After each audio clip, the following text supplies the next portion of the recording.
Howdy everybody in YouTube land. What you see in front of me is my IBM model 5155. We did a video on this thing several years ago now. It's been a while. I don't remember the details, and I've had this thing in storage for several years, since I moved down here.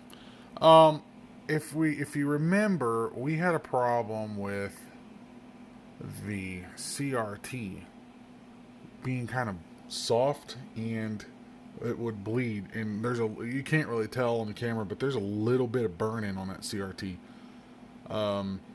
So I think what I want to do in this video is I want to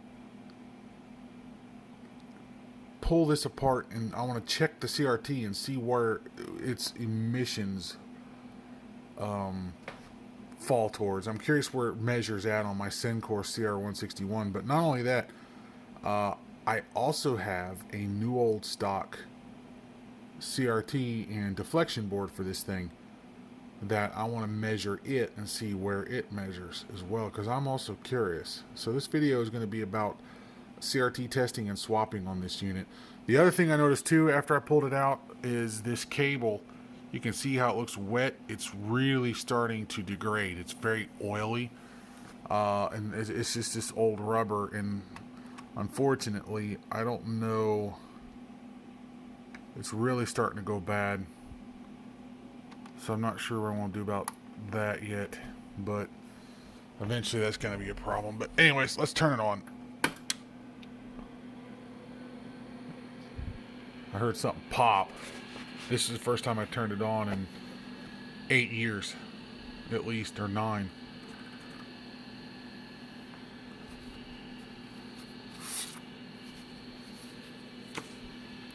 Yeah, she's a bit soft. Yeah, and this is with it turned all the way up, so it's not... You can kind of see the burn-in.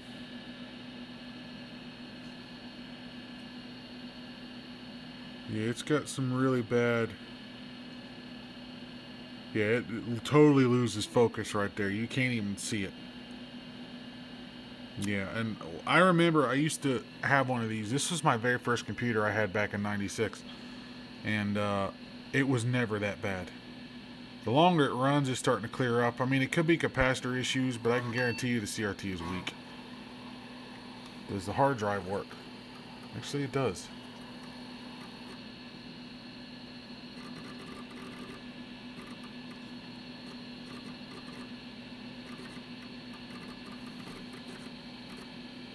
Alright, so I don't remember exactly what I had in here, or if the keyboard even works, and I'm using it upside down, so, yeah.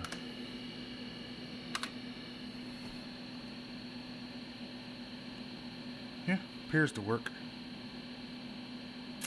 That must be the image of my floppy disk, because I forgot I left some floppy disks in here from forever ago. MS-DOS master, and then there's this disk, which who knows if it's still good, but okay. So we have, what do we have here? We have choice, we have GEOS 2.0. I got my Palm zip driver, so I can use a zip drive with this thing. I want to put a network card in here and possibly get onto IRC, but we'll have to see how that works. But yeah, 10/10/2013. That was the last time I had this thing turned on, because I had the date and time set. So, yep, 2013 was the last time I turned this thing on and used it. So it fired right up and seemed to work fine. So the point I'm trying to convey is the CRT is extremely soft, extremely blurry, especially when I try to turn it up and use it. Because right now, in order to get any kind of sharpness, it looks really good on camera. Because the camera is compensating for it, but it's extremely dim to the human eye. So, but if I turn the brightness up any more than that, it just gets really blurry.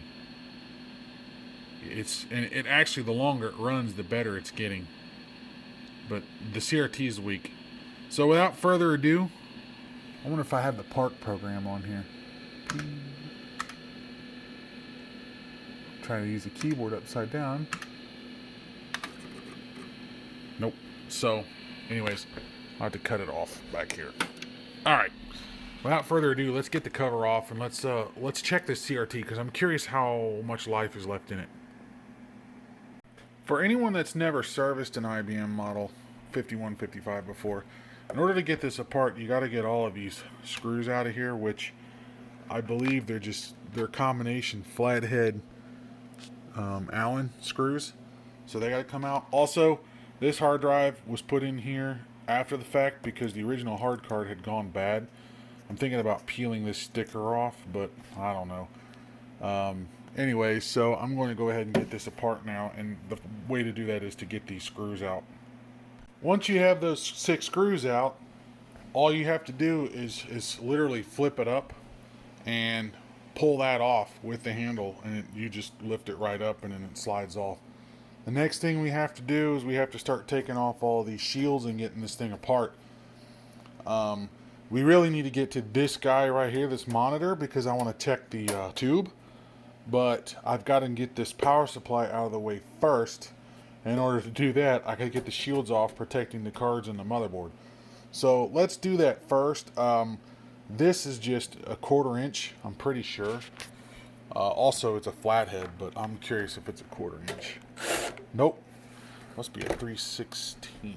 What size is that? That is a... Let me get my tools situated over here. My cheapest tools in the whole wide world. Let's see. What size is that? Nope. I wonder if it's this one. Yep. 7/32. Interesting. But you know what? You know what I say? She's a flathead. Because it's not... It's just easier.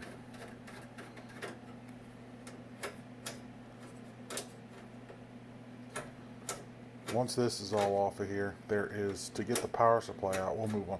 Let me get all this off first. So I took the screw off the top of here, which loosened that up. There's one more screw here, and then there's another screw there.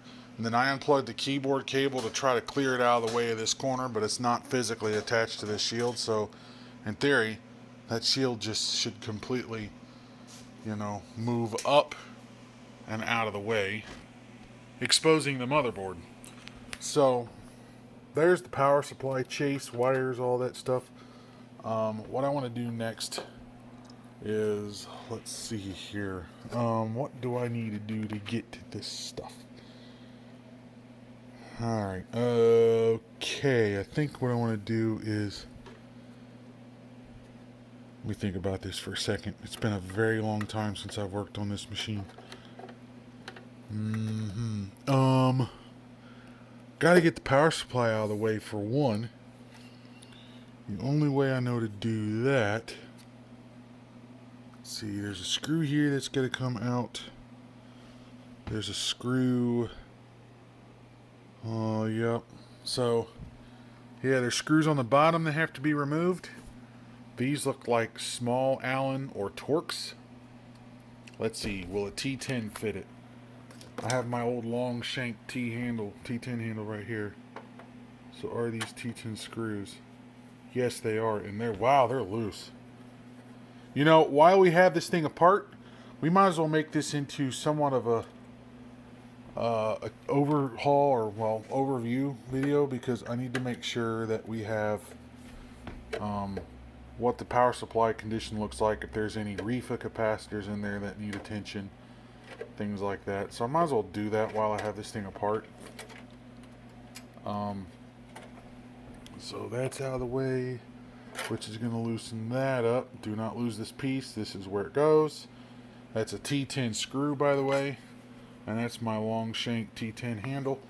I bought this back 2001 when I was still a teenager in school, and I bought this for the Compact Max. Turns out you need a T15 for that, but the T10 actually worked. However, it's starting to come on, focus. Woo! Anyways, it's starting to strip out. You can see that on the end there. And where are you going to replace that at? Anyway, so let's get that out.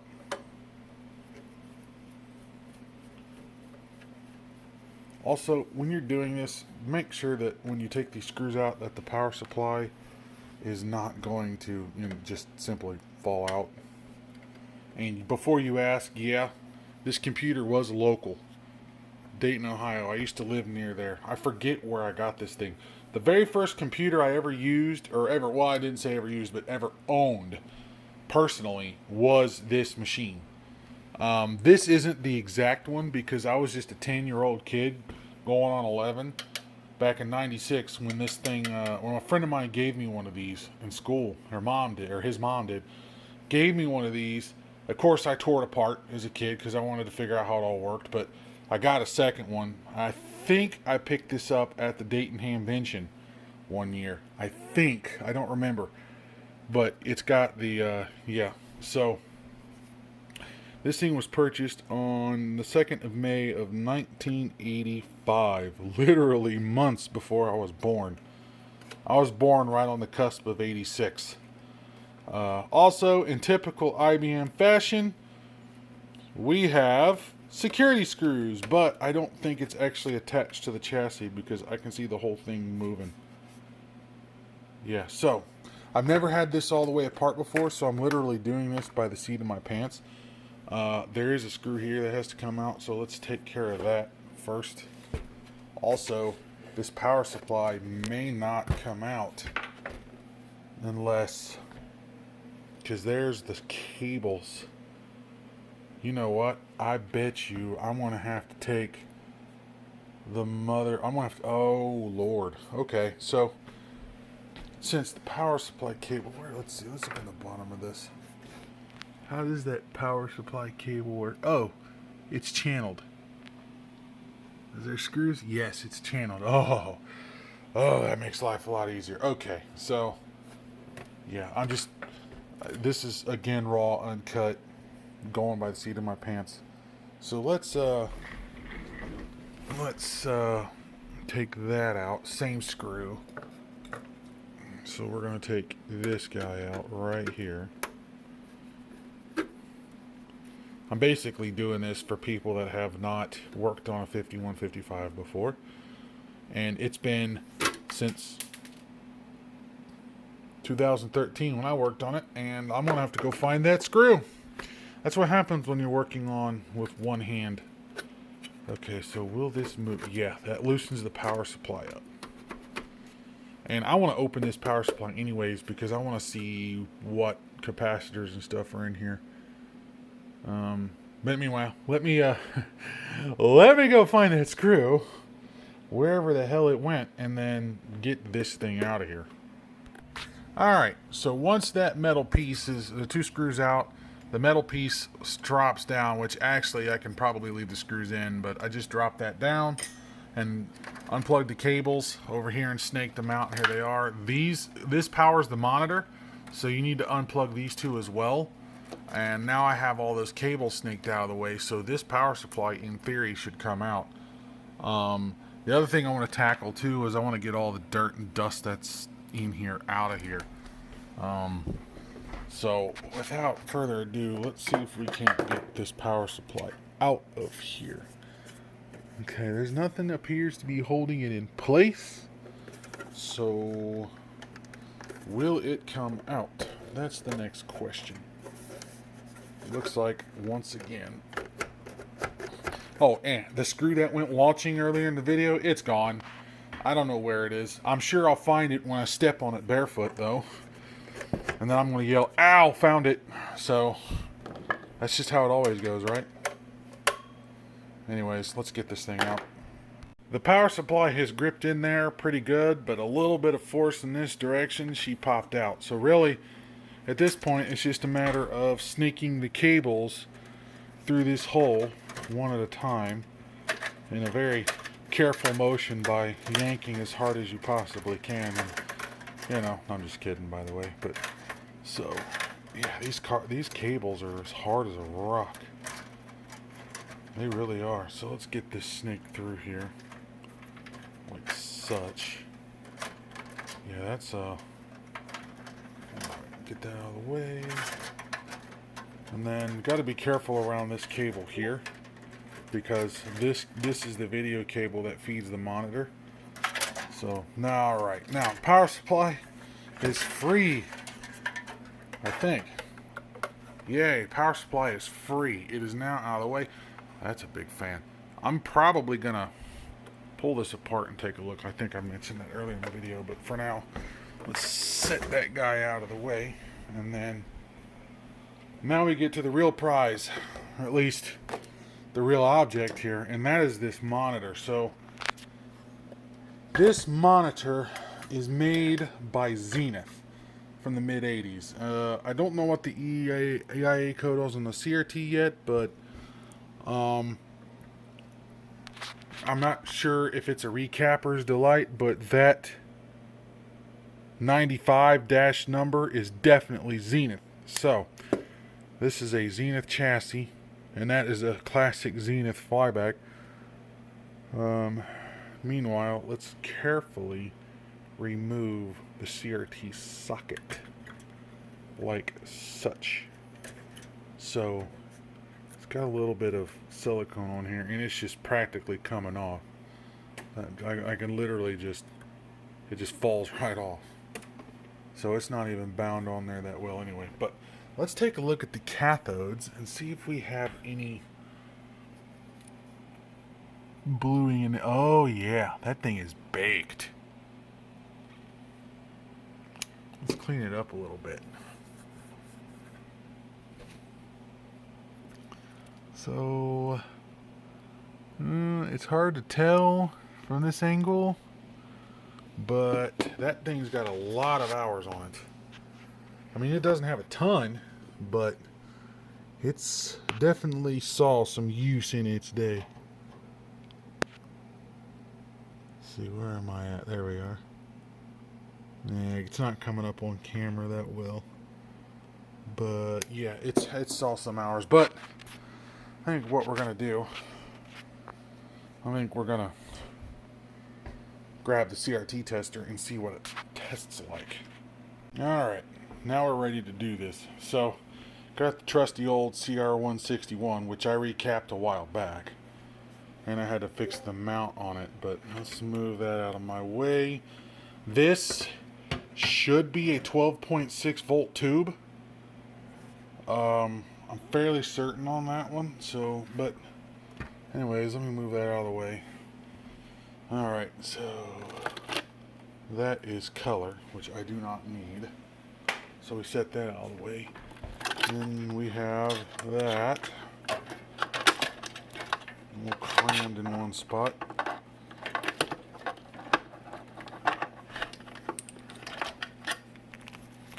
Doing it again one-handed.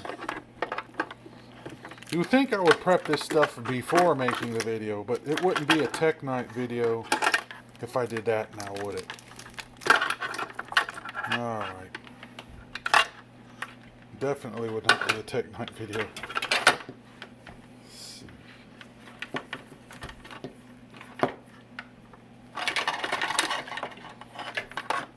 Yay. Wire spaghetti.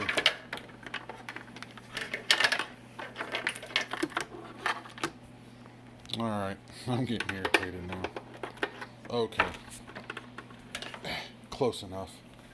Let's get this thing plugged in. Let's see, filament 6. Filament adjust. Alright, so let's see. This should be, well, first let me sit down so I can actually see below the shield here. This should be socket number 6. There's 5 and 6 here. So I don't know which this is. The CRT is not going to be in the book, I guarantee it. But let's try socket number 6 first. Get that in there. Alright, let's do this. We're going to do this on set filament, power on. This should be a 12 volt filament. 12.6 volt. Do we have any glowage? No. Yeah, see, that is not it. Alright, power down. So it is not socket 6. Let's try socket 5. Pins are fairly blue too. I don't know if you can see it on camera, but it has definitely seen some use. Alright, that's going to be a tough spot to be in. I don't want it snapping then. Alright. Test again. Alright, 12.6 volts. Do we have glowage? I can't tell. Yeah, it's glowing. Alright. Check shorts. No shorts. Gun balance. This thing's dead. Well, maybe not.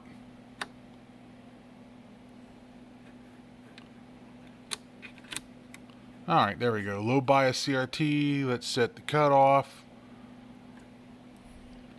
Check emission. That's not bad. That's not bad at all, actually. I'm surprised. Well, that's what this tester reads, but let's do a live test, which really all it does is cut the filament. Wow. I'm amazed. It's actually really good. So we're on 12.6 volts. Let's cut this down to 6 volts. See how long it holds. Yeah, it's pretty strong, actually. I am amazed.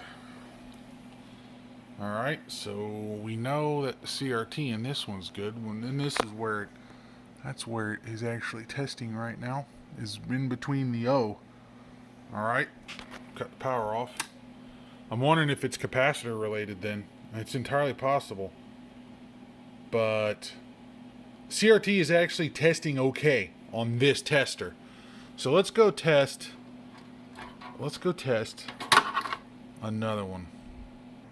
What we have here is a brand new old stock Zenith orange monochrome chassis. Never been used. Brand new. 42nd week of 1984. Don't know if this is the IBM version, but it being basically new. Yeah, look at that. Brand spanking new.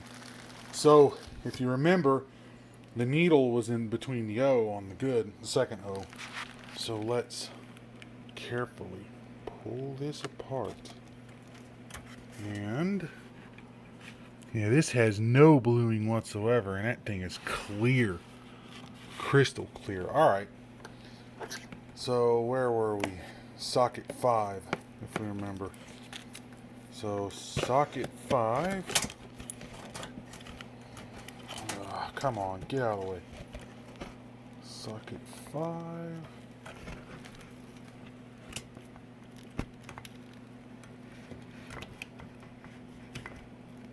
Alright, we're plugged into socket 5. The filament set.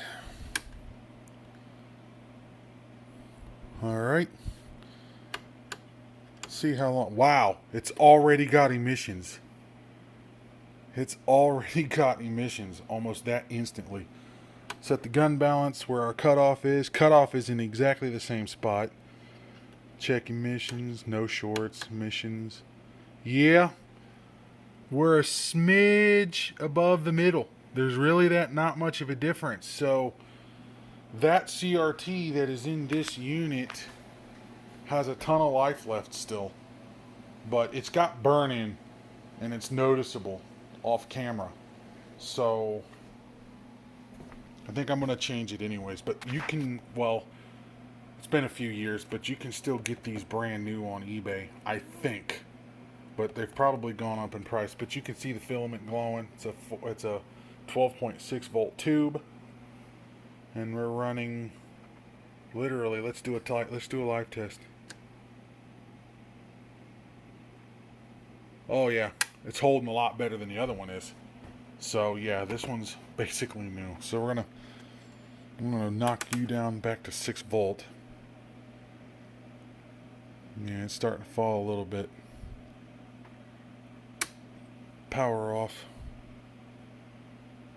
Alright. Okie dokie then. So we have a brand new old stock Zenith chassis to put in this guy. It still has the zip ties on it, and these are the potentiometers that go up in the front where the brightness and contrast is. So yeah, that's neat. And there's the power cable, which is also attached to that. So yeah, I'm not going to replace any capacitors or anything on this one because it's basically new. It really is. It's new old stock. So yeah, we're just going to use this guy. We're going to put a brand new one in that 5155. But I want to pull that one out. Probably save. I mean, the CRT is still strong, so I might just put it aside and save it for parts, just in case I have a flyback failure or something like that on this guy. We'll see. But yeah, let's get that out of there, and we'll get it set. We'll get this set up. Well, the other thing I want to do is I want to clean the potentiometers. We'll get to that. So in order to get this monitor out, there's a few things we have to do. One, we have to get the screws out all the way around it. But another thing we have to do, and we probably want to do this first, is on the front side of this face are the the contrast and brightness knobs. So we got to remove those. That way we can get that board out, because it's going to be electrically attached to this monitor, and then we can get all 4 screws out and the metal brackets out, and then we can get this monitor out of here. And it looks like it's got an August the 9th, 1984 date code, which is over a year before I was born. Yeah, see, Zenith Radio Corporation. So this thing was made by Zenith. Just as I suspected. Alright, so this CRT is actually strong. It's not perfect. It's not as strong, but you can tell it's only a sliver of a needle difference between the new one and this one. And this one's got some really slight burn-in, but it's noticeable to the naked eye more than it is on the camera. But yeah, we're going to remove it and get this out of the way, and we're just going to put it back as a spare, so in case I have a failure, or if I want to make an old Mac SE like this one down here into a orange one or something like that. I don't know. That's just being silly, but hey, why not? So we're going to go ahead and we're going to remove this and get it out of the way. So I was able to remove the knobs off the front, and you got to be careful because there's a little bit of glue, so you don't want to just snap them off or something like that. But I was able to carefully remove them, and it's the contrast on top and the brightness on bottom. And if you're not sure, that's what reference photos are for. But with those are now out of the way, and we're going to get the 4 screws out around the perimeter here. And these are, again, flatheads with a different size hex like everything else in this machine is. So we're going to go ahead and pull that. Oh, wait a minute. There is a T10 here, and there's another T10 here. So we have to remove those as well. And this should come out at that point. At least, well, that's what we hope. I was able to get the 4 screws out around the perimeter, but they are very big screws, thick and very coarse thread. So I actually had to get a socket and remove it out that way, because they were almost impossible to get out by hand. So the next thing we have to do is, before we can remove the monitor, we have to get the brightness and contrast board out. And as you can see, the cables snake up under and run all the way towards the front. So this graphics card is going to be in our way. So we're probably going to need to, yeah, it's going to be in our way. So we're probably going to need to remove the cards too. So let's get that done. Once I got the 2 cards out that were here, the graphics card and the floppy controller, which are over there, that allowed me to get to the wires so I can take this out and snake them through. And here's another awesome, aka dumb, design decision by IBM. So if I need to remove that hard drive, how in the hell do you get to those screws? You can't get a screwdriver in there. I mean, maybe with a right angle screwdriver, but really? I mean, anyways. Another problem I noticed is I don't know if I want to be able to put an Ethernet card in there because all of my long slots are used. My MFM controller's here. I do not have. I don't think I have enough room to put a Ethernet board in there. So, yeah, that one's going to be a fun one. So, all right, well, I guess I'll figure that out when we get to that point. So I have a floppy that has to sit here, and I have the graphics card that has to sit there.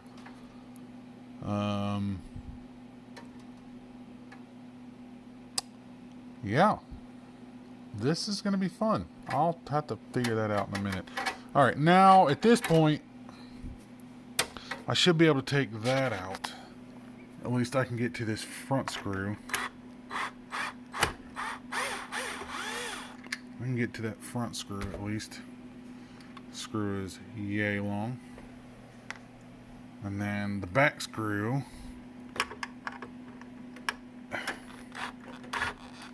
Not really going to be easily gettable.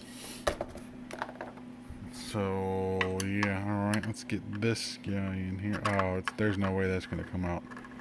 That's going to be way, way too tight. Alright. Well, I guess this card is going to have to come out. We're going to take that one out without destroying all the other boards in the process by a slipping screwdriver. A slipping screwdriver. Again, a slipping screwdriver.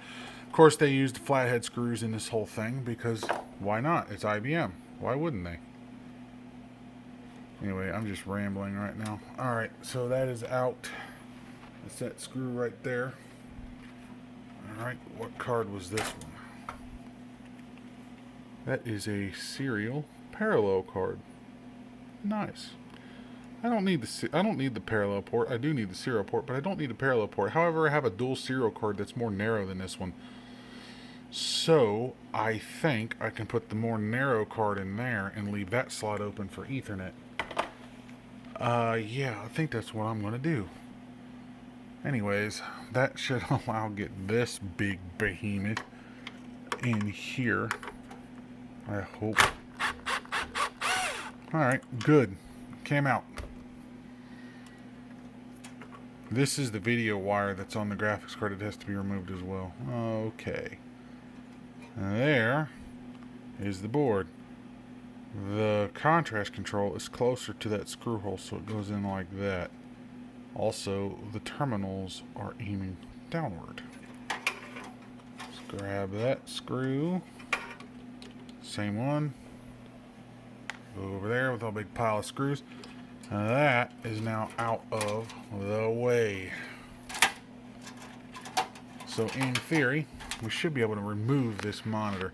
And if you wanted to recap this monitor, you'd be going through the same headache, by the way. So, oh crap, I gotta have this parallel card. I do. Because how am I going to use the parallel zip drive without it? Okay, well, I gotta think about this one for a minute. I'm wondering here. Because the hard disk drive is not gonna be... Yeah, I can't... These cards are very short, so I can't put that. Oh, you know what?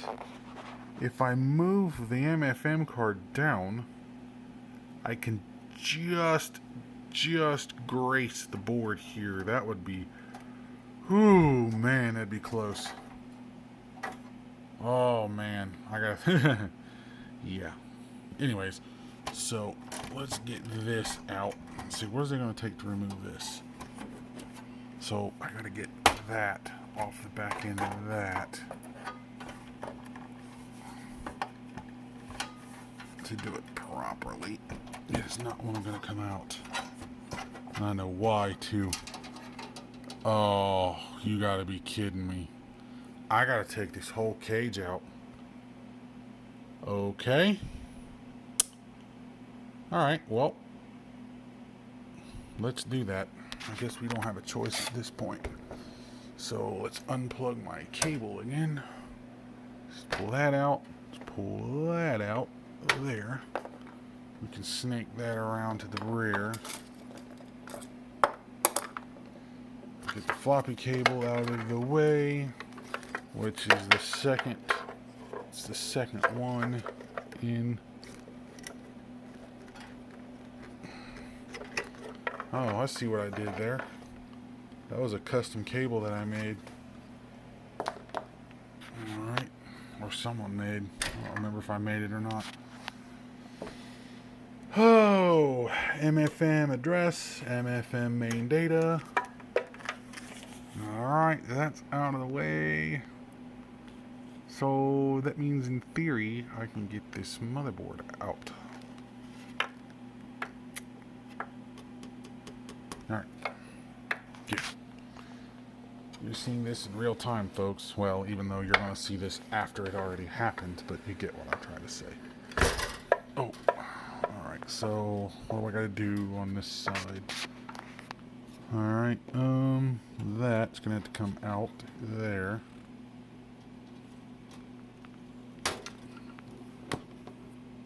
Okay. PC speaker. Alright, same thing. Screw there.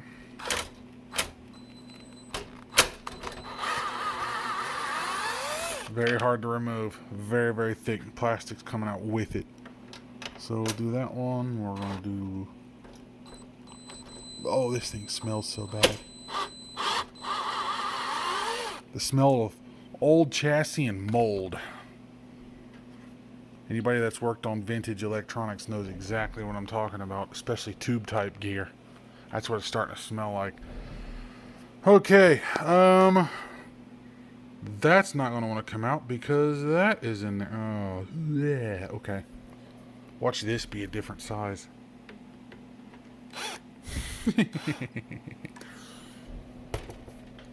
Only IBM, right? Actually, that is not a flat blade. What is that? That's a big Allen key. Do I have... I think I already have the one out to fit it. Yep, I do. So once again, let's take that out. Put the Allen key in there. Remove that.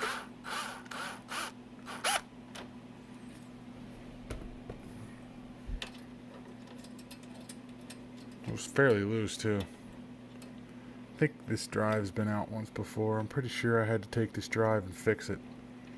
It had a problem with the spindle motor seized, completely seized. Dang, do they need a screw 700 feet long? I guess they do. Yeah, that's ridiculous, guys. Come on. Really? That's ridiculous. Alright, so that should now be able to get moved out of the way. So that cage has been removed. Oh, what a pain. What a pain. So, now, with any luck, I should be able to, yep, remove that. There. That's how you get a CRT out. Holy crap-a-moly. Alright, well, there you go. There you have it. Now we're just going to perform the reverse process. You know, once you have it completely torn all the way apart, you can actually get to the screws now. So, while we have it apart, we're going to give this thing some attention. I want to clean up all this nastiness in here and, you know, get all this plastic cleaned up. But I need to get some attention to this drive because this drive, the faceplate does not quite fit in here. This is a non-standard 5.25 slot, I think. Well, or this drive is. Regardless, I got to shave it down some more because it's all warped and it's not really fitting in there. So now that I can actually get to it, I can do this. So yeah, I'm going to take care of that, and then we're going to clean all this up, and then we're going to go ahead and get the CRT changed out. So I want to take a little bit of a tangent here.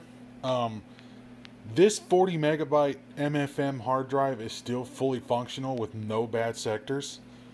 So I think what I want to do is I want to take some time out and actually dump that EEPROM just so I have a copy of it in case it ever starts to fade or fail or bit rot, which would be a bad idea or a bad thing. So I need to get a copy of that. The problem is it's soldered in there, so I'm going to have to suck that off with my desoldering gun over there and read that. But I got to be careful not to heat it up too hot or it might accelerate data loss. So anyways, I want to remove that and at least get a copy, because that seems to be what I try to do. Is anytime I run into electronics that have these, I try to copy it. That way I have it in case it ever fails, or if it ever loses bits or data or something like that, I can just reburn it. So I'm definitely going to read that way I have it. So I'm going to take a little tangent and get that done. I got the chip out of the board. I went ahead and dumped it with the programmer, and I also verified it 3 times to make sure that the read was correct even while moving the chip, and it was. So I went ahead and reburned the chip without erasing it. So basically it should have refreshed the cells, so it should be good for another 20, 30, 40 years, we'll see. But reflashed it, and we're going to put it back in this drive and cross our fingers and hope that everything's going to be okay and that I didn't screw it all up. But hey, you live and learn. You got to live a little, I guess. So that's done. I now have an archive of this ROM for this particular drive. I've not seen another one of these drives in the wild, and if anyone ever has one, it's got a bad ROM, let me know. I've got a copy of it now. So anyways, we're going to go ahead and put this back together, and we're going to move on. ROM is reinstalled. Board's back in there. Only thing I got to do is put this cover back on. But before I do that, time to take care of some of this. Got our Musu Cheng Chong Sheng Wang Zhang Happy Sunshine Co. China Wonder. And then this is the second battery, and it's already, anyways.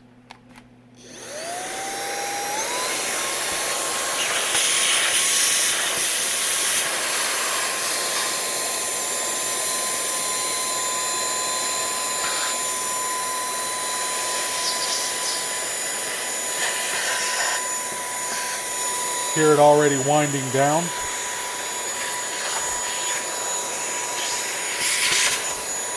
Second battery in a year and a half.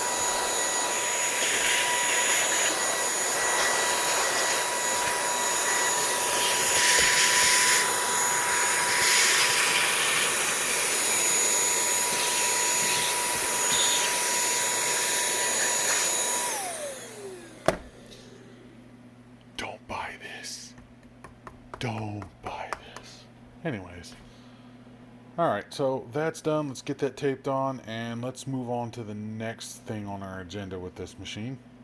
And that is to inspect the power supply.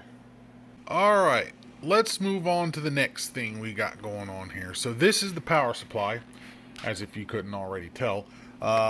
It's a big chonkin looking thing here. It's got all the power cables and all that stuff on it, and this big fan. So what I want to do is I don't want to recap it or do anything like that. This is not a full restoration video. This is just more of a little overhaul slash checkout slash, things like that. So the one thing I do want to check in here is if there's any evidence of capacitor leakage, but more importantly, if it's got the stupid refa capacitors in there. That's the other thing. So what we're going to do is we're going to check that. But before we do, I got to get it apart. So I'm going over this, and of course, typical IBM fashion, we got a stupid security bit. So there's one there, there's another one here, but then there's a socket one there. There's a couple more. There's a socket one there, and of course, there's another one there. Alright, well, let's get it apart, and then we're going to see what's inside. So when I'm using the security bits to pull these out, I have these real long ones. It's the only ones I have right now. Actually, no, that's not true. I have another toolkit, but these are the ones I have handy at the moment, and they're extremely long. You're going to find out why in a later video why they're long, but for now I've got these extremely long security bits, so that's what we're going to use to take this thing apart. So, alright, after several security screws and 1/4-inch screws later, I got the power supply apart. So first thing I noticed right away is it has a Panaflow or a Panasonic brand fan, so this thing has spared no expense. But the power supply is pretty complicated. I mean, there's all kinds of components in here. Well, let's see. There's one of the main filters right there.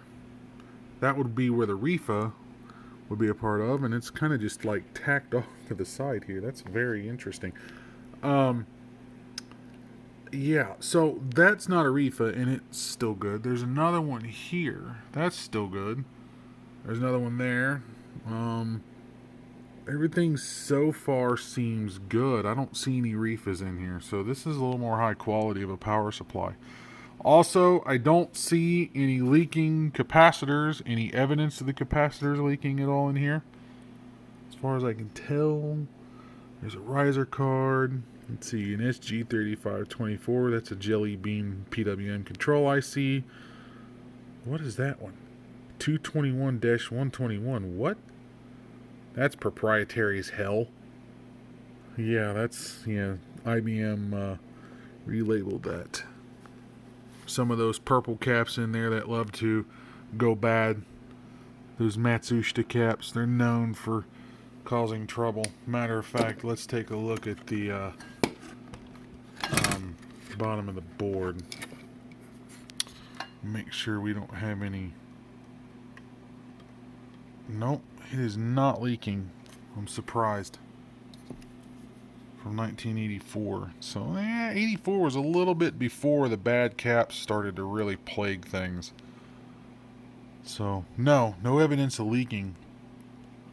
Let's see, let's look down here. Nope, no evidence of leakage there. A couple of there. No, everything's clear. You know, who wants to see the bottom of this board? I know I do. Maybe we should take a peek at the bottom of this board, look at solder joints and things like that, common stuff. I'm inclined not to mess with the capacitors right now. They seem to be okay. Doesn't mean they're good, but they seem to be okay physically. They're not puking their guts everywhere. We've got some proprietary ICs here. That one's not proprietary. Hold on, what's on this board over here? Let me get in there real quick. What do we got? 221-121. 221-121. Wait a minute. Hold on. 221-121. 221-121. There's 3 of those. So, interesting. How many pins are there? 3, 4, 5, 6, 7. Huh. You know what? I bet you these are either LM324s or LM339s. And you know how I can tell? Because it's only 7 pins on one side, but it's got the National Semiconductor band here at the top. So, I mean, it could literally be anything, but judging what I know about engineering and how power supplies work, especially switch mode power supplies such as this one, that, and there's 2 over there, I guarantee they're either comparators or op amps. Is there anything on this board? No, not that I can tell. Oh, there's the switching transistors back here. So let's get this board out and take a peek at the solder joints and see what they look like. One thing is for absolute certain. This power supply was never ever designed to be service. It was a pain in the ass to get apart. There was some glue on there that was extra solid to get all those off. There was some glue where this ground lead is between the 2 capacitors on this side. I had to pick apart. It was a pain to get this out. I had to bend these sides back to get to these screws. This is all riveted on. It doesn't come off. So anyways, we got the board out at least. So let's take a look and see what we're dealing with here. From what I can tell, the solder joints definitely need some help. So it's a good thing I took this apart because there's ring cracks everywhere on all of these joints. There, Let's see, there's probably some over here on the ICs. No, not really, not as bad. There's a couple over here. Yeah, it's got to be done. You can see where it was done before in the past, but yeah, that one's bad. That one's bad. They're all bad. They all got to be redone. So it's a good thing I took it apart. It really is. So let's go ahead, and anyone that owns one of these should just be aware of what you got to go through to take it apart, but also that this is a problem. So let's go ahead and take care of it while we have it apart. Alright, I got the board resoldered as best as I possibly could. I did the sideboards here, and then I kind of got to this one here, but it's hard to get to. So I did the best I possibly could. I did a quick and dry ESR check on some of these. I was inspecting underneath them. Everything's solid. The capacitors are solid in here, so even though these purple ones are kind of known for shorting and other things like that, I'm just going to leave it alone for now.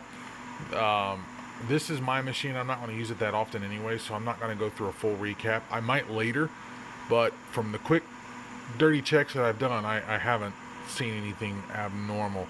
That board's not coming off, so I'm not going to be able to check that one, but I got everything all done here, resoldered. We're going to go ahead and get this thing put back together, and we're going to move on to the next thing.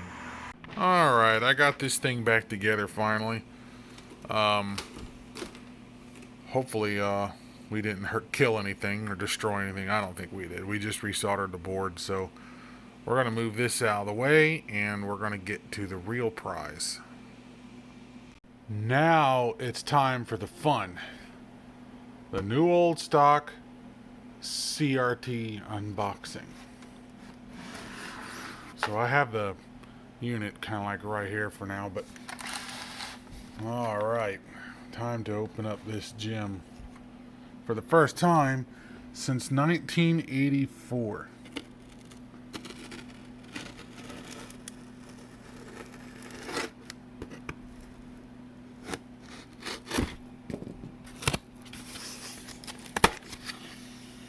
Oh yeah, there we go.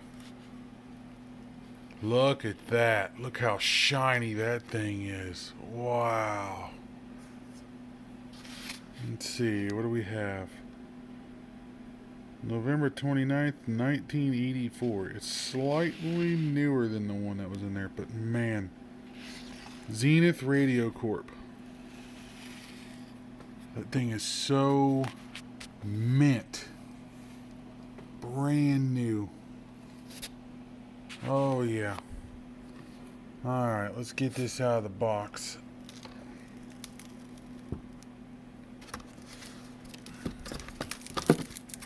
Okay, box, get it out of the way. Date code 44. Alright. Dang, there's even... Oh man, so this... Okay. Alright. So... Oh, you know, right here is going to be the most oddly satisfying part. Right here. Oh, yeah. You know what? I want to hold off on that. Because what I got to do is I have to take this off. It's leaving some tape residue behind. Unfortunately. But it'll be inside the machine, so that doesn't matter. Now, I thought the other monitor had something there. Yeah, I'm pretty sure it did. So, alright, let's peel that off. I almost don't even want to touch this thing without getting my fingerprints all over it. It's like, dang, you know? Alright. Flip it around. I bet you there's something on the other side, too. Nope, there's not.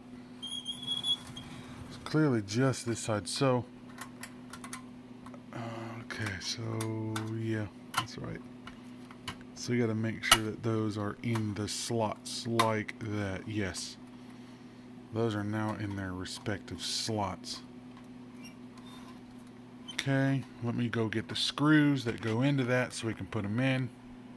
Alright, now I have the screws out of the other one. I gotta see if... Ah, dang it, they came out of the slots again. Of course they did. Alright, there's that. I think these are what was in the other one. I think they're the same threads. I'm hoping they're the same threads. Because these are the same T10 screws that are in... Yeah, they're exactly the same threads. Let's grab that one. Let's grab this one. Put it in there.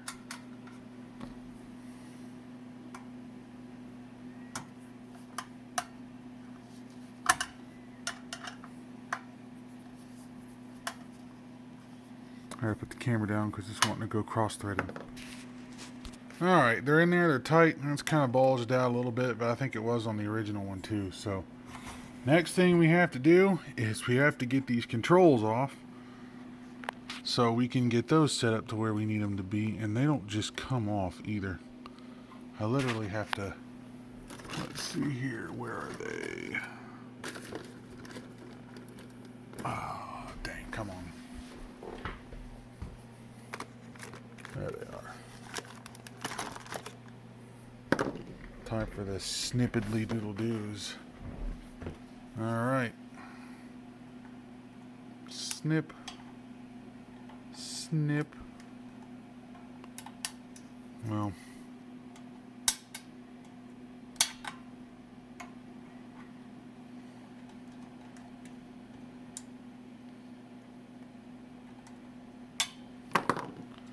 Alright.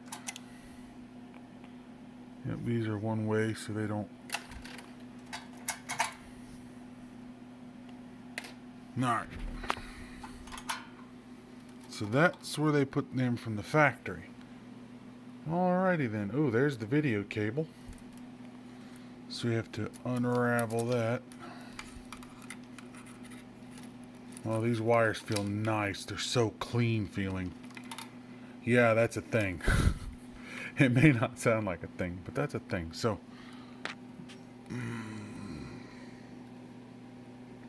all right. Oh yeah, it's all scrunchied up. I'm pretty sure that this guy goes...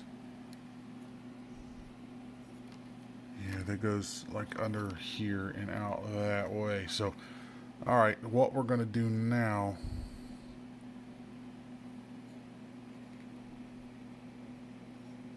is actually, I'll tell you what I want to do right now.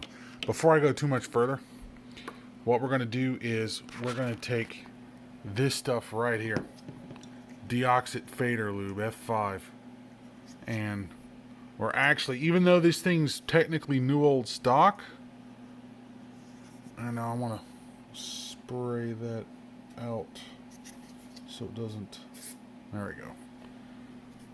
So what we're actually going to do is we're going to spray these a little bit.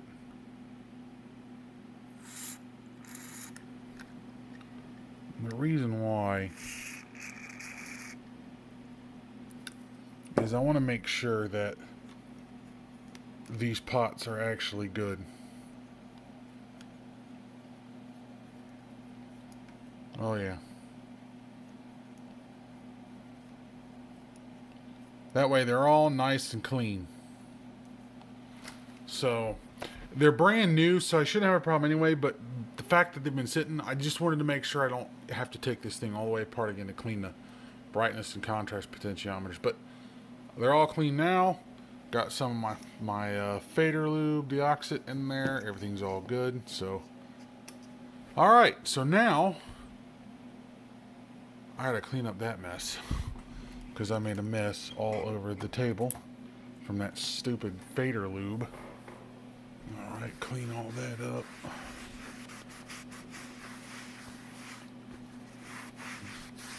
Alright, that's all cleaned up off the table. Move that out of my way. Now, finally working up to the part where we get to the oddly satisfying section right here. And it's still leaking crap everywhere. I've used too much. Too much. Well, what it is. Yeah, anyways. Alright. Now the fun part right here. Peeling the plastic off of a new old CRT. It's kind of like stuck on there. Oh yeah. That's really stuck on there. Still sticky though, all these years later.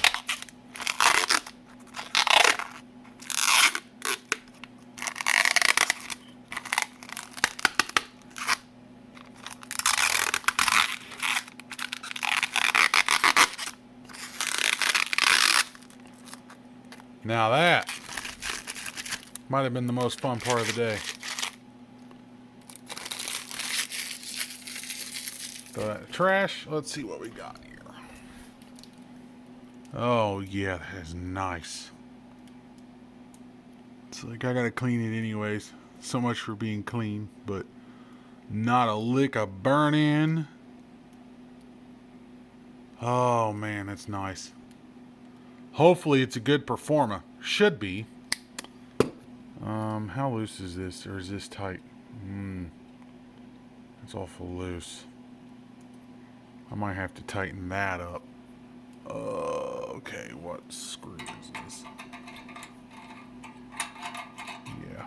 Alright, well, I'm going to tighten that up before I get it into this enclosure. So we're going to do that here. Alright, so I got the CRT monitor just kind of like sat in here. It's not really anchored or anything. It's just in place. So I think what I'm going to do to try to make reassembly easier, I think what I'm probably going to do is just take these, controls and just get them screwed in here without the frame in place and hope that it should make it easier. At least I'm betting on that fact it's going to make it easier. So we're just going to do that. Now it's pretty much the opposite of disassembly is to reassemble it. And what we're going to do is try to do this while holding the camera, which is going to be incredibly difficult. Alright, there we go. Got it. So at this point, it's literally just getting this all lined back up in here and positioned, because you can see the 4 screw holes in the frame what goes on around the CRT. So, well, we're going to do that. I need both hands to do that. The other thing I got to do too is I got to snap this keyboard cable back in place because it had to be removed, and there's just a couple of clips that this snaps into. It's not a big deal. Faces downward like this. So we're going to do that, and then we'll be right back. I actually made a mistake, and I want to point that out before you make the same one.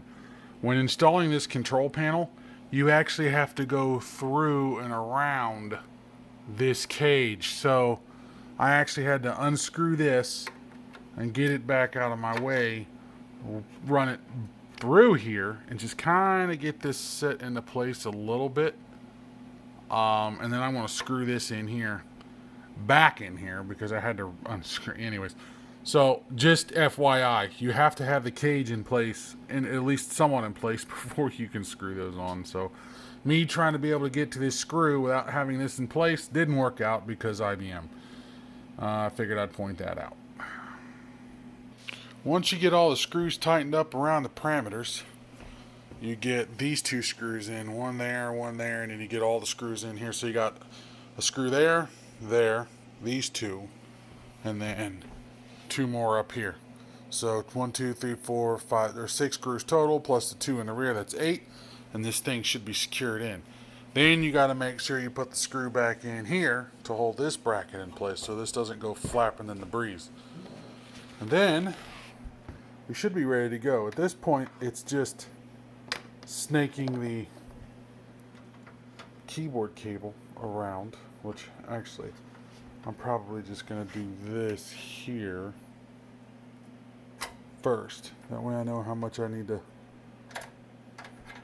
So you can typically see a mark where it used to be. Like that one went right. No, that's not right. That one went right here.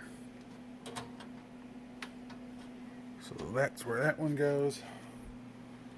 Then we do that one here. So we have that one. So it gives it a little bit of movement room anyway. It's not like it's super tight. And then back here we have the catch. It's gonna get slided up into. All right, there. So I think we're gonna push that through a little bit, which we're gonna pull that through, So there we go. The keyboard cable is now installed. Back into their little catches. The next thing at this point, actually there's a couple things I need to do. I want to get an Ethernet card installed in here, but the problem is it's going to be longer than where these drives are. So I think what I could probably do is, first off, let's get this moved out of the way and then downward. It'll make it easier to work on. So I think what I can do here is I can move the MFM controller up one, because I think the board comes very close to this, but I gotta see, because I think what I can do is I can take this board here, which is my serial parallel control card. I might be able to fit it there. Oh, that's going to be tough. Well, let's see. Let me take this board out.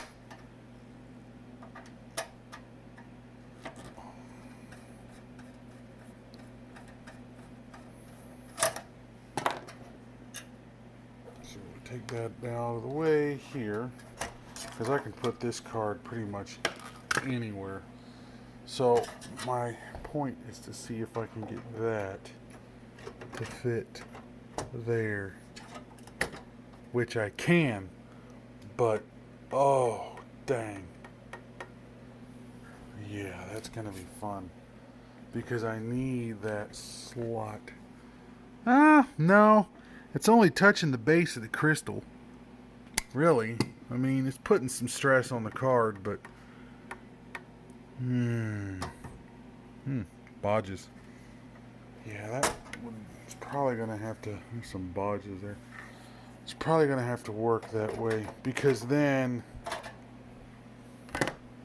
I can put the CGA card back here where it was, floppy controller next to that where it was, or I can move the floppy controller up by one and put the Ethernet card here, because Ethernet card is going to stick back here somewhat too, because you'll see in a minute.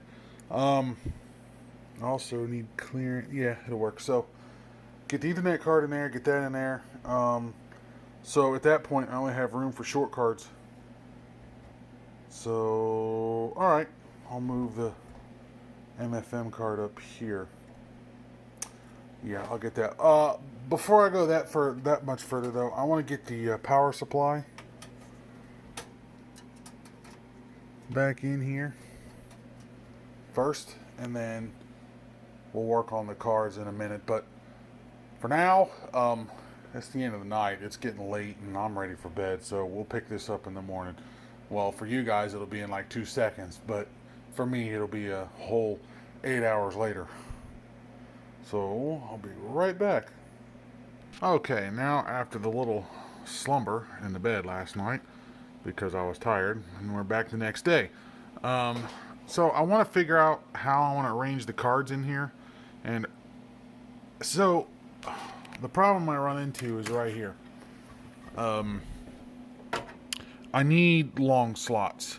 So this is the parallel serial card, and that's all this really does. And I need the serial and the parallel, but as we saw earlier, it just runs into the floppy drive.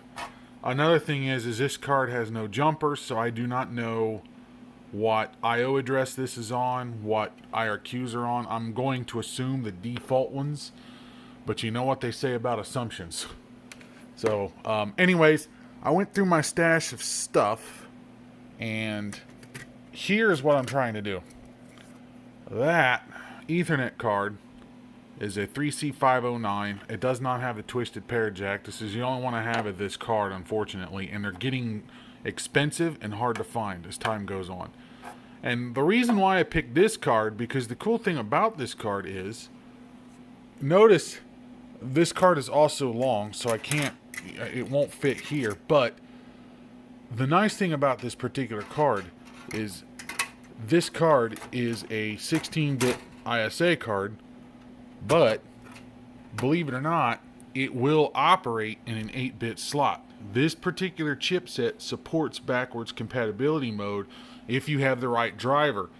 And there's a problem when you configure this card to be where, the IRQs and stuff like that requires the 16-bit slot, but someone has actually written a modified driver and modified software program to allow you to configure and run this card from DOS in an 8-bit slot, so you don't have to connect those up. So that's a nice thing about these units, and that's probably why this card is getting more expensive, is because of that alone.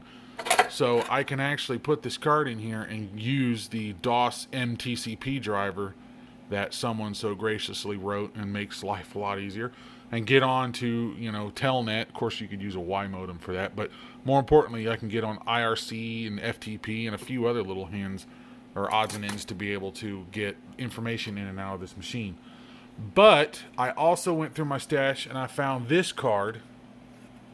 This is a dual serial card, which is nice because then I can use lap link and I can use a mouse or a Y modem or whatever, but it doesn't have a parallel port. However, I think that might be the parallel port. However, I'm uncertain. But it has these jumpers on here. Now, this is probably the COM1 and COM2 IRQ, but I'm not sure what those jumpers off the side here are, and this is just a Taiwanese special card, so I need to find out. This is a StarTech card, so I need to find out if I can get information on this card and to determine how to disable this port, because I do not have the ribbon cable for this port. Because I also have in my stash another card, which is just a standalone parallel card. Don't know if it works. It too does not have any jumper, so it's probably at the default 3F8 LPT1. So I can put my parallel port board in here, and then I can put, when this is a short board, and then I can put the short board serial card in there, and it will also fit in here as well. I just got to pick and choose where I want it to go, because there's the MFM cables are going to be like right there. So anyways, I have those two cards that could replace this board, but we'll see. We'll have to see how that works out. But also I have this board that I'm thinking about putting in there. This is an audio card. It has the Yamaha YM3812 Audio Blitz Classic version C, and it has jumpers as well. And I got to make sure that doesn't conflict with any of that, the good old days. So it's got a built-in amplifier, LM386. It looks to be a single channel speaker output. I'm not certain on that though. It's an ESS audio drive, ES488, which I think is Sound Blaster compatible. May not be, but that is the card. Genoa Systems A3100. Anyways, so this is a short board, so I can put it in any one of these slots. So we'll just, for sake of conversation, we'll put that card in here, maybe, if it'll actually fit in any of these slots. Yeah, it's kind of tight, but yeah, you get the point. So I can have audio on this thing, and I don't know how good audio is going to handle on a 4.77 megahertz XT. I really don't know. But since I have the card, why not? My newer machines are all 16-bit 286 and newer. Anyways, this is my second XT class machine. I have another one which I did a video on a while back, the Delta Gold Elite XT. I have that one, but I don't really use it. It just kind of sits there for show, really. But this is the one that's the most special to me, because when I was a kid, this machine was given to me back in the fall of '96. I was like 10 years old at that time, so 35 now. 10 years old at that time. So I had this machine, but this isn't the exact machine, because as a kid I tore it apart and it's long gone. But this is one of the same machine I had. So this one has more meaning to me. So I might as well max it out the best I possibly can, and this is one way to do it. I don't know if there's any XT class DOS games that will take advantage of the sound card, but there might be. I'll have to look and see. It'd be cool if this had a speaker header on it, because then I would wire up an internal speaker somewhere in here and just kind of have it. But we'll see. Meanwhile, let's start getting the cards in here and start getting this thing put back together. So I'm starting to get the cards in here. I got my color graphics card in here, the CGA card, I got the floppy controller in here, and I got the Ethernet board in here. So I'm sitting here looking at the cards I have, and I'm realizing I'm running into a problem. And that's a problem with any of these older systems, and that is called the Irqs. The AT architecture had, I think 14 or 16 Irqs, something like that. But the XT class machines only had half of those, 0s through 7. 0 is used by the system timer, 1 is used by the keyboard controller, so those are out. You can't use those. 2 is not really, it's used if you have EGA, but in this case we got CGA, so it's not used at all. However, on AT systems, 2 bridges over to 9. So a lot of newer cards, including this 3-com, will not allow you to communicate on 2. 3 and 4 are used for COM2 and COM1, both serial ports here. And then 5 is used for the hard drive. 6, I forget what it's used for, or floppy drive. 6 is used for the floppy drive, and 7 is used for the parallel port. I have no free IRQs besides 2. So, I can't use the Ethernet card on 2 because of the fact that it bridges to 9, so newer boards that were AT compatible do not work there. However, the Sound Blaster here, I can actually set it to 2. So I can use 2. So I can use the sound on 2, but that leaves no free ports. So what I'm going to have to do is I'm going to have to disable one of the 2 serial ports on here, because do I really need 2 serial ports? Well, I could use mouse and lap link, but not really. I can just get away with 1 port and just disable the second port. So really, this is only acting as a single serial card. I've already got the parallel port disabled because I do not have that cable, because I have this. This is hardwired to 7, and I can't change that. That will have COM1 only, which will free up the COM2 IRQ to program into this card. Then I realized, doing some more research, that this is a 3C509 with an AT&T chip. These cards, apparently only the 509B will work in an XT class machine. So this card was not even going to work in here anyway, so I might as well just remove it. Unfortunately, it's just not going to work. But I think I do have a network card that will, an Intel Ether Express 16. I think I have one of those on hand. I will have to see, but I think I do. It should work, but that one's not going to work, so I'm going to have to take it out anyways. But it's something you got to be aware of. We have to make note of the IRQs. The MFM controller is hardwired to 5. 0, 1 are used by the motherboard. This is hardwired to 7. 6 is the floppy controller. That leaves really 2, 3, and 4.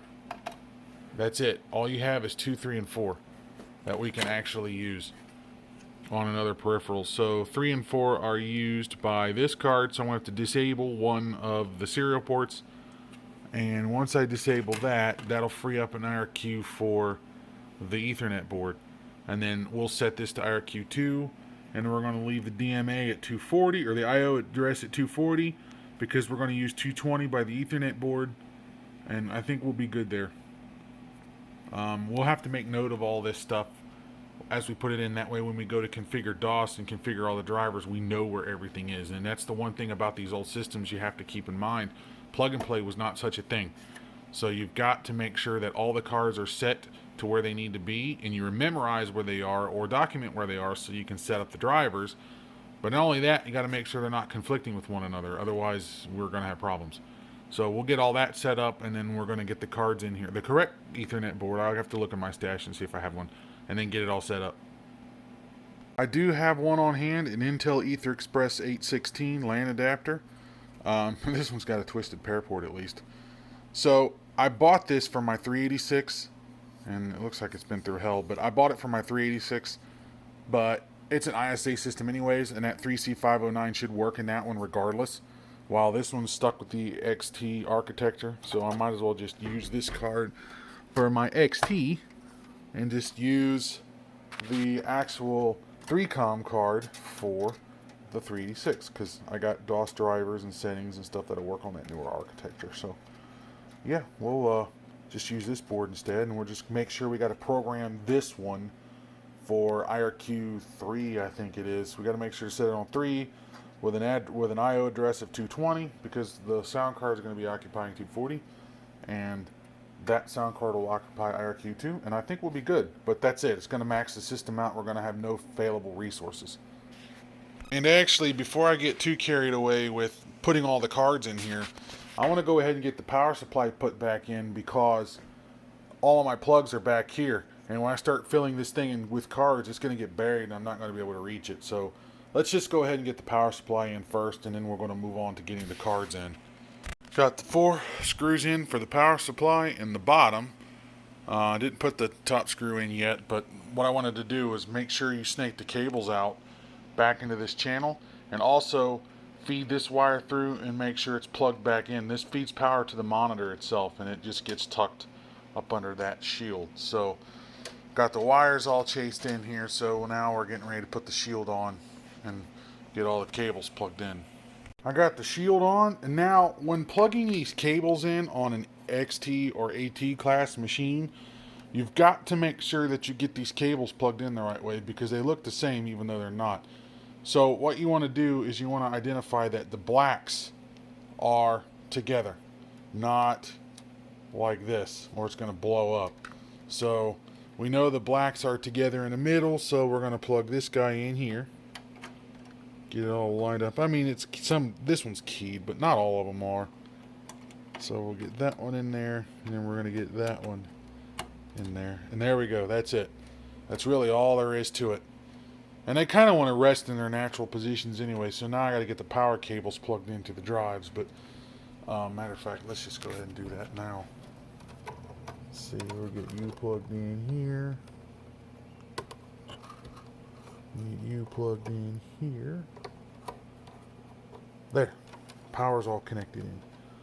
So then we got our contact cables I have to get. I'll just shove you under there for now. And then take you and do the same thing with you. Anyway, so it's all in there now. Now I got the power supply in. So now we can get the cards in and start getting this thing reassembled. Many of you, I'm sure, saw it and probably were yelling at me in the camera, but I lost track of where that went. And yeah, that's got to go there. I got to take these screws out and put that on. Alright, then we'll put the cards back in. Alright, all the cards are in. I got my slot blanks out. I don't think I could have stuffed this thing any more than what I already did, because with the ribbon cables in the way, it's pretty much, you know, doesn't give me another slot free, because I got to make room for the cables. So it's all out of the way. Everything's plugged in. CGA card, floppy controller, Ethernet board, MFM controller, you know, the parallel port there, the serial port with port 2 disabled, and then the audio card. Is there anything that's going to take advantage of the audio? I have no idea, but it's cool having that in there anyways. At least I have the ad-lib function, you know. Everything's all in there now. So, okay. I don't know what this thing's going to do. The only thing I gotta do now is put the knobs and keyboard back on, but I don't have that yet. We're going to turn this up maybe a little bit. I want to see how this thing works. I haven't powered it up yet, so this is going to be an interesting experience. So we're going to plug this thing in, and we're going to turn it on as is without the power cord or anything in it, as long as I didn't screw anything up. Alright, power on. No explosions.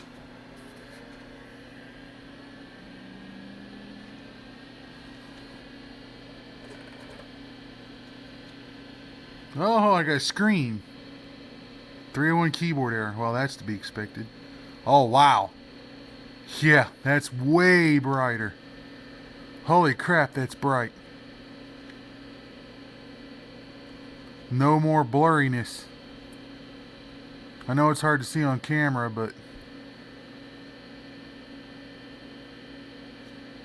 man, that looks so much better. Oh yeah, that looks a lot better. Hard drive fired up. It's probably going to say error, press F1 because no keyboard plugged in. It's like press F1 on a non-existent keyboard.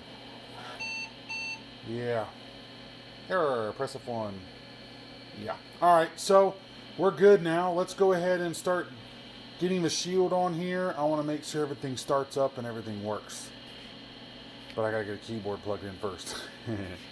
Now I have the machine positioned in a somewhat more manageable area here. I had to move some stuff out of the way, and it's literally right up against. Yeah, anyway, so keyboard's all there. I don't know what I'm going to do about that yet, but I might cover that in another video.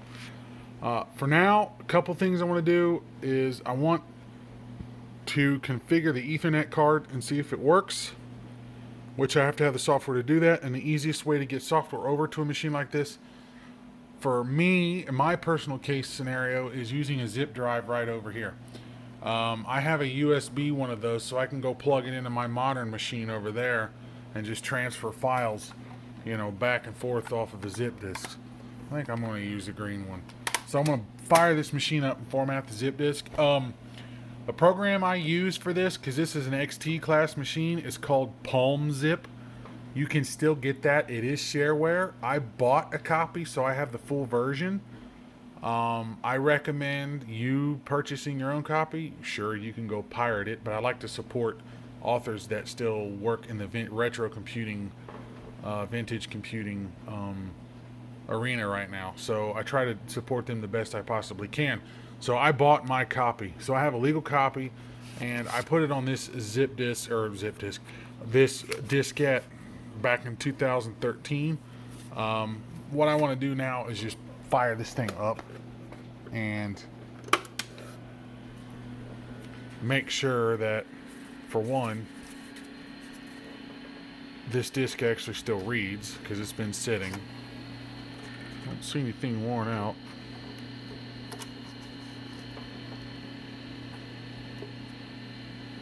Alright, that should be DOS with the zip driver on it. But I've already had the zip driver installed on the hard drive anyway, but I want to make sure that this disk drive still works.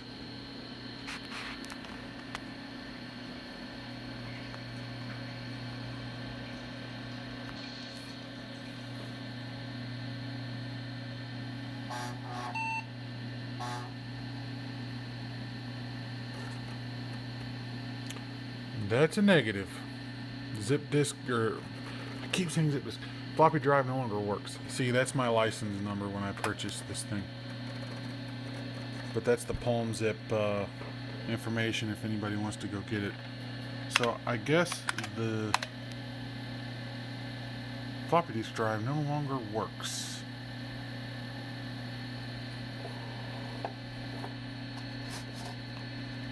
Now, if you remember earlier in the video, the drive has a belt.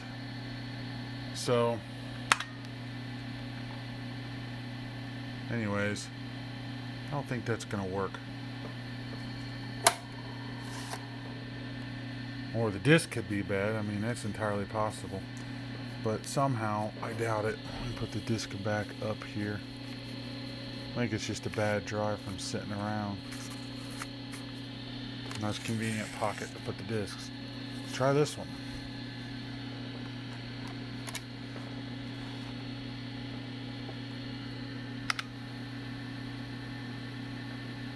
Nope. Unfortunately, we got a bad drive. We're going to have to figure out why. I think it's a bad belt. Unfortunately, I do not have the belt for this drive, so that will be in another video, I guess. But for now, let's move on. Let's get these cards configured. First off, let's get a zip disk out of my container here, and let's go ahead and kill this drive. I don't think it's formatted.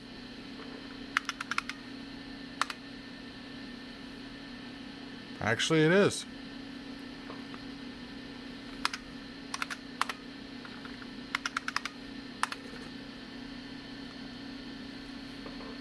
Let's see, palm zip. I gotta wait for it to calculate the free space. There needs to be a way to disable that. God, this thing's bright. You can turn it down.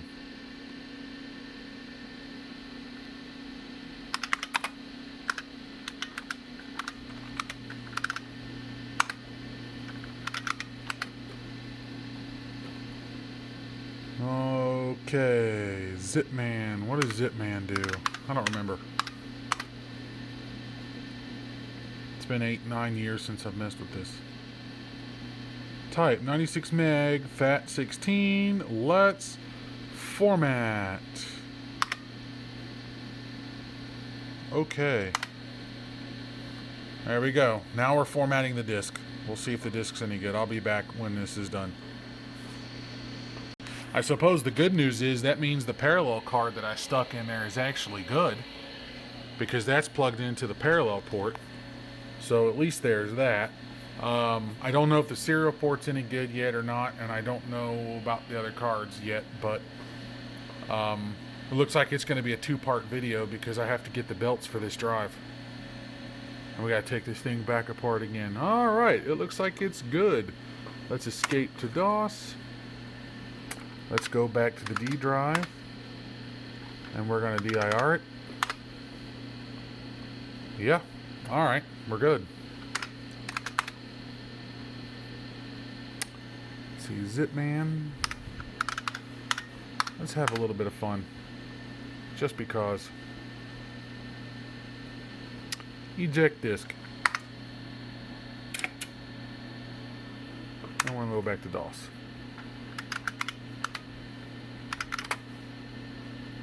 This keyboard layout is weird. Where's my other? I'm looking for my other slash key. It's way the hell over here. Who comes up with this stuff? I don't even remember what version of DOS is on here. 622. Little heavy.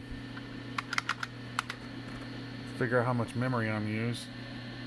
Well, I'm using 72K of the conventional memory. You know, I think...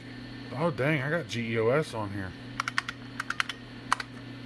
Nope.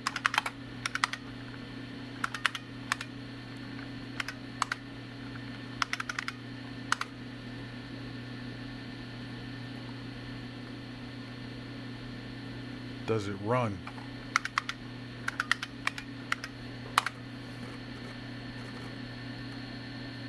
Yeah, it does.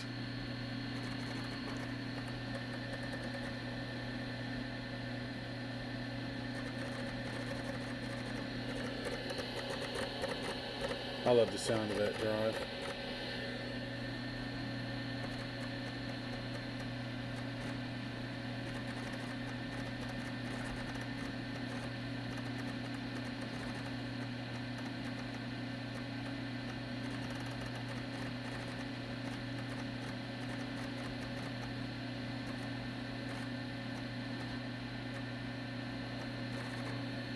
Computer, this software was not shut down completely the last time you used it. God, this thing's bright.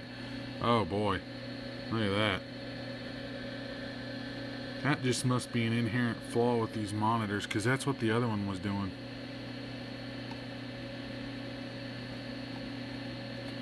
We'll just start normally.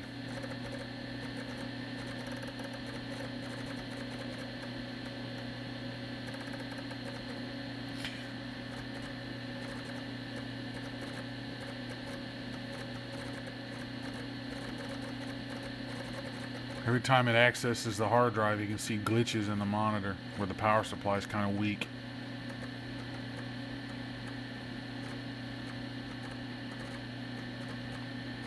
Wow, it's actually running GEOS. Dang, that thing's bright. Sure enough. Alright, so we've gone beyond the scope of the video. So we're gonna exit that, and we're gonna get the disk in. You know, I'm just curious. Getting sidetracked again.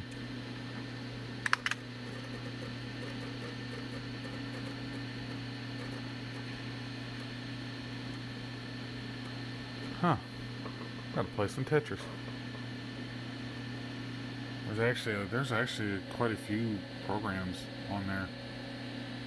But yeah, so I'm gonna go ahead and get the DOS drivers for the Ethernet and the setup utility copied to this disk from my other computer, which is the point of here. So I want to get the hardware configured.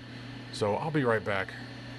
But what has happened here is that belt is a fabric reinforced belt, and it's turning into a sticky goo. I was able to clean it and boil it, but it's only a matter of time before it starts gooing up even more. But it worked well enough to read the disk, but the problem that we're gonna have here is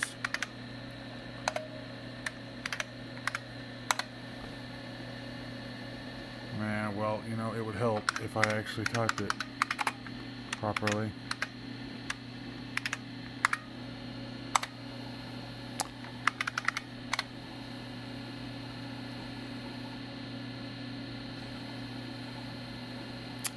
Anyways, so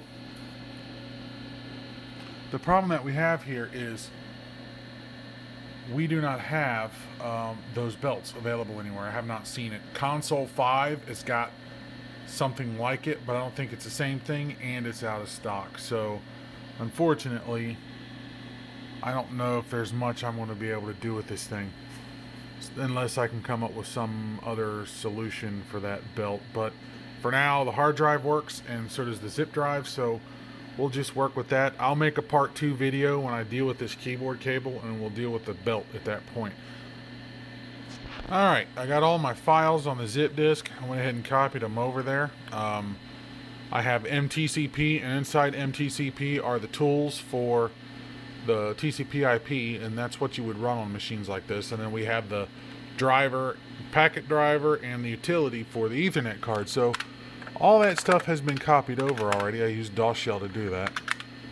So I don't need that disk anymore, so I can eject it.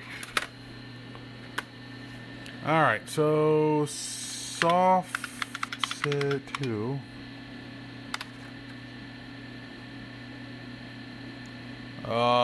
Okay. I don't want to unpack. Hang on. Alright, now let's unpack it in another directory.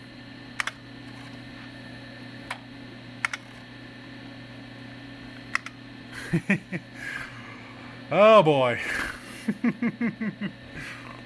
Oh god, it.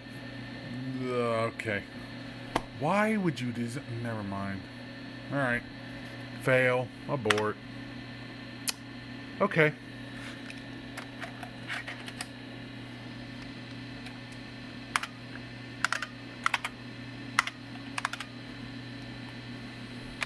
This keyboard layout's funny.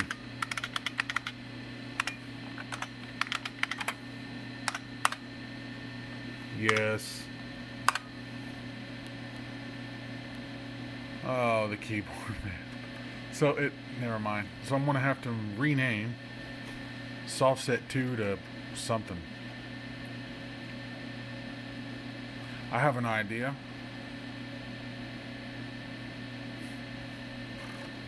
Alright. So rename softset2.exe crap.exe.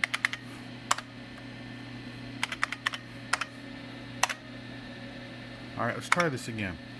Yes, let's overwrite it.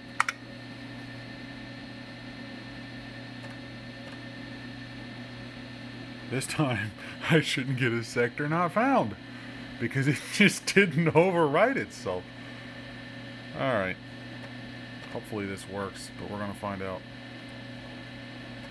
Let me pause this while this happens.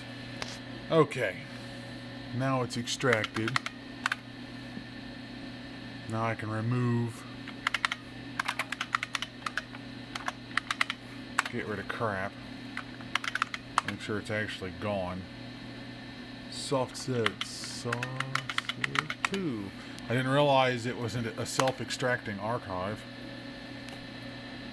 Okay. Will it find it? Oh, that's an interesting noise.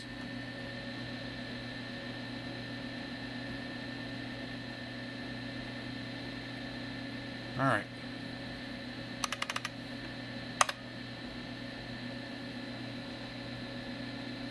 It's hard to see. Alright, so IRQ10, the wrong address. But you know what? It actually sees it. So what we need to do is we're going to do manual setup. IO address, we're going to make this... Remember, we've got 220 available to us now.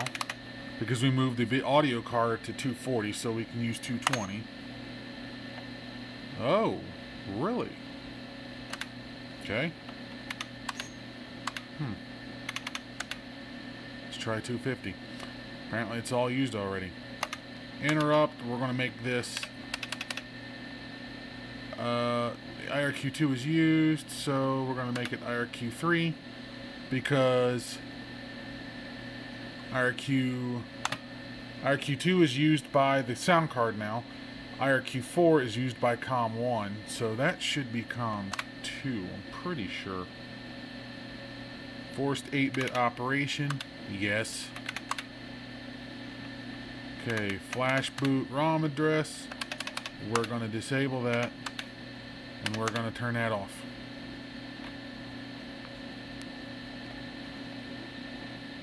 Alright, let's see, everything looks good. So we're going to accept this F10. Which is programming the EEPROM. Alright. Okay, so let's make sure that everything looks proper. IRQ3. Yep, we're good. Alright. Exit. Are you sure when exit? Yep. So the board should have been written with the data. The system must be rebooted. Alright, well, let's reset the thing. Time to reboot. If it's going to reboot. Okay, so here we go. It's going to reboot now.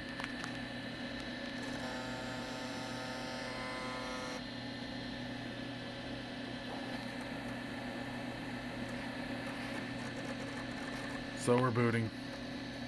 Eject that disk because I don't need it anymore. Alright.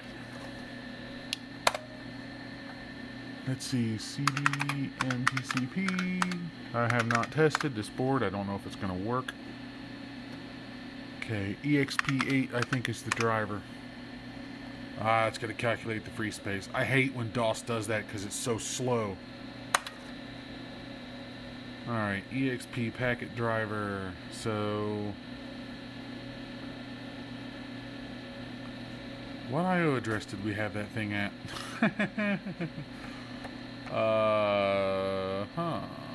Okay. Alright.